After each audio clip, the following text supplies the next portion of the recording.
Hatikumrul Elenga Rangpur ৪ lane প্রকল্পের কাজ ৮০% সম্পন্ন হলেও ভূমি অধিগ্রহণ জটিলতায় এখনও শুরু হয়নি গোবিন্দগঞ্জ ফ্লাইওভার নির্মাণ কাজ।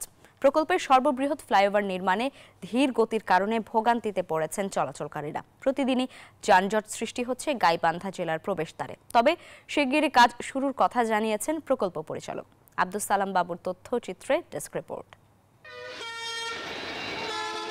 সরু সড়কের বদলে প্রশস্ত মহাসড়ক, নেই কোনো যানজট, নির্বিঘ্নেই চলাচল করছে যানবাহনগুলো। এই চিত্র সিরাজগঞ্জ থেকে গাইবান্ধার গোবিন্দগঞ্জ প্রবেশ মুখ পর্যন্ত। তবে পান্থপাড়া থেকেই থমকে যাচ্ছে যানবাহন। উত্তরাঞ্চলে চলাচলের প্রধান সড়কের দুপাশে টিন দিয়ে ঘিরে মাঝখানে রাস্তা খুঁড়ে রাখা হয়েছে। এখানেই নির্মাণ হবে গোবিন্দগঞ্জ ফ্লাইওভার। তবে ভূমি অধিগ্রহণ জটিলতায় আজও শুরু হয়নি ফ্লাইওভার নির্মাণ কাজ।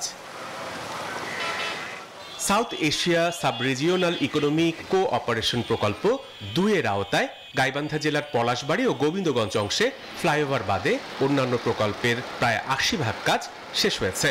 শুধু ফ্লাইওভার নির্মাণ কাজ সম্পূর্ণ না হওয়ায় ভোগান্তি চরমে। রাস্তায় যানজটের ভোগান্তি হবে যতদিন পর্যন্ত কাজ ক্লিয়ার না হয়েছে। এই ধরনের মনে হয় ২-১০ মিনিট করে আধা ঘন্টা ১ ঘন্টা করে দাম করতে হয় আমাদের। গোবিন্দগঞ্জে একটা উত্তরবঙ্গের প্রাণকেন্দ্র এবং এই জায়গায় মানে 4 লেনের কাজ ধীর গতিতে হওয়ার কারণে যানজট সবসময়ের জন্য লেগেই থাকতেছে। তাড়াতাড়ি শেষ হলে সবার জন্য সুবিধা, এই দুর্ভোগ থেকে সবাই বাঁচতে চায়। অনেকদিন ধরে কাজ খালি ধীর গতিতে হচ্ছে, কাজ তো তাড়াতাড়ি হওয়া উচিত, মানুষের অসুবিধা হয়ে গেছে। তবে গোবিন্দগঞ্জ ফ্লাইওভার নির্মাণ কাজ শীঘ্রই শুরু হবে বলে জানান প্রকল্প পরিচালক। পরবর্তীতে জমি পাইতে আমাদের দেরি হয়েছে। আমরা জমি পাইছি হচ্ছে ধরেন এই ৬ মাস আগে। পলাশবাড়িটা যেটা পলাশবাড়িতে সার্ভিস রোড করে আমরা ফ্লাইওভারের কাজ শুরু করে দিয়েছি অনেক দূর আগে।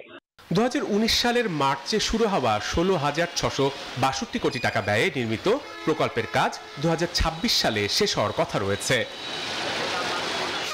Desk report, news 24।